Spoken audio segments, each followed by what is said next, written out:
Assalamualaikum warahmatullahi wabarakatuh. Nama saya Khairani dari Tadris Biologi 4. Saya akan menjelaskan mengenai fisiologi darah. Yang pertama, pengertian dari darah.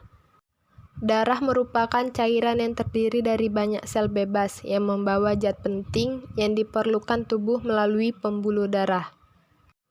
Di dalam darah terkandung berbagai komponen cairan berupa plasma darah maupun komponen padat berupa sel-sel darah. Sel-sel darah terdiri atas 3 macam. Yang pertama ada sel darah merah atau eritrosit.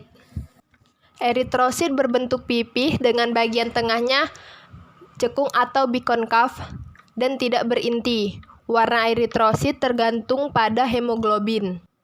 Warna sel darah merah sebenarnya kekuning-kuningan. Warna ini disebabkan oleh adanya pigmen darah yang disebut hemoglobin atau Hb. Bila dalam darah kekurangan eritrosit, hemoglobin, dan zat besi, akan mengakibatkan warna tubuh kita menjadi pucat. Keadaan ini disebut kekurangan darah atau anemia. Jika seorang menderita anemia, maka pengangkutan oksigen oleh darah akan mengalami gangguan. Darah yang kurang mengandung oksigen akan berwarna kebiru-biruan, disebut sianosis. Pembentukan eritrosit embrio dibentuk oleh hati dan limpa. Setelah itu dibentuk oleh eritroblas atau pembentuk eritrosit di dalam sumsum merah tulang.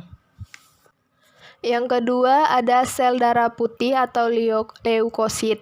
Terdapat 6 jenis leukosit dalam darah, yaitu neutrofil, eosinofil, basofil, monosit, limfosit, dan sel plasma. Berbeda dengan sel darah merah, leukosit mempunyai ukuran lebih besar. Bentuknya bervariasi khususnya saat menembus di kapiler darah. Selnya mempunyai nukleus, dapat bergerak bebas secara ameboid, serta dapat menembus dinding kapiler yang disebut diapedesis. Bila jumlah sel darah putih kurang, disebut leukopenia. Bila jumlahnya lebih, disebut leukositosis. Bila di dalam darah jumlah leukositosisnya menjadi amat besar, disebut leukemia atau kanker darah. Leukosit berfungsi untuk melawan kuman yang masuk ke dalam tubuh, yaitu dengan cara memakannya secara fagositosis. Leukosit dibentuk di dalam jaringan retikulondotelium dari sumsum merah tulang. Yang ketiga ada sel darah pembeku atau trombosit.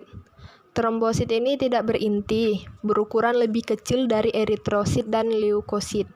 Bentuknya tidak teratur dan bila tersentuh benda yang permukaannya kasar akan mudah pecah. Sel ini dibentuk di dalam megakariosit, sumsum merah tulang. Masa hidup trombosit sekitar 8-10 hari. Setelah itu keping darah akan dibawa ke limpa untuk dihancurkan. Trombosit ini berperan besar dalam proses pembekuan darah. Nah, pada saat tubuh kita mengalami luka, darah akan keluar dari pembuluh. Bila trombosit yang keluar bersama darah menyentuh benda yang kasar, trombosit akan pecah dan mengeluarkan zat trombokinase yang dikandungnya. Trombokinase akan masuk ke dalam plasma darah dan akan mengubah protrombin menjadi enzim aktif yang disebut trombin. Protrombin ini adalah senyawa protein yang larut dalam darah yang mengandung globulin. Selanjutnya, trombin yang terbentuk akan mengubah fibrinogen menjadi benang-benang fibrin. Terbentuknya benang-benang fibrin ini menyebabkan luka akan tertutup sehingga darah tidak akan mengalir keluar lagi. Seperti yang terlihat pada ilustrasi gambar proses pembekuan darah. Bagian komponen dari darah selanjutnya plasma darah. Komponen terbesar plasma darah adalah air yang di dalamnya terlarut berbagai macam zat, baik zat organik maupun zat anorganik, zat yang berguna maupun zat-zat sisa yang tidak berguna.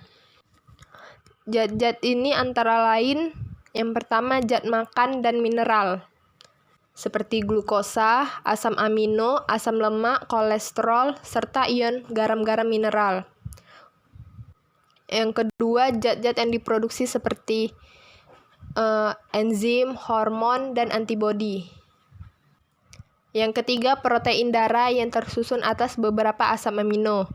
Albumin untuk menjaga tekanan osmotik darah, fibrinogen proses pembekuan darah, globulin membentuk gamma globulin yaitu komponen zat kebal yang amat penting. Selanjutnya ada zat-zat sisa metabolisme seperti urea, asam urat, dan zat-zat sisa lainnya. Kemudian gas-gas pernapasan yang larut dalam plasma seperti O2, CO2, dan N2. Ada dua macam peredaran darah dalam tubuh manusia, yaitu peredaran darah kecil dan peredaran darah besar. Peredaran darah kecil adalah peredaran darah di bilik kanan jantung menuju paru-paru, melewati arteri pulmonalis dan kembali ke serambi kiri jantung melewati vena pulmonalis. Selanjutnya, peredaran darah besar. Peredaran darah besar adalah peredaran darah dari bilik kiri jantung ke seluruh tubuh, melalui aorta dan akhirnya kembali ke serambi kanan jantung melalui vena cava. Karena di manusia terdapat kedua macam peredaran darah tersebut, maka manusia dikatakan memiliki peredaran darah ganda. Darah sangat penting bagi tubuh. Beberapa fungsi darah antara lain sebagai alat transport makanan, alat transport oksigen, alat transport bahan buangan dari jaringan ke alat-alat ekskresi, sebagai alat transport alat jaringan dari bahan-bahan yang diperlukan oleh suatu jaringan yang dibuat oleh jaringan lain, mempertimbangkan keseimbangan dinamis atau homeostatis dalam tubuh, dan mempertahankan tubuh dari agresi benda atau senyawa asing yang umumnya selalu dianggap mempunyai potensi menimbulkan ancaman. Demikian akhir presentasi saya. Apabila dalam presentasi saya ada kesalahan, saya mohon maaf. Wassalamualaikum warahmatullahi wabarakatuh.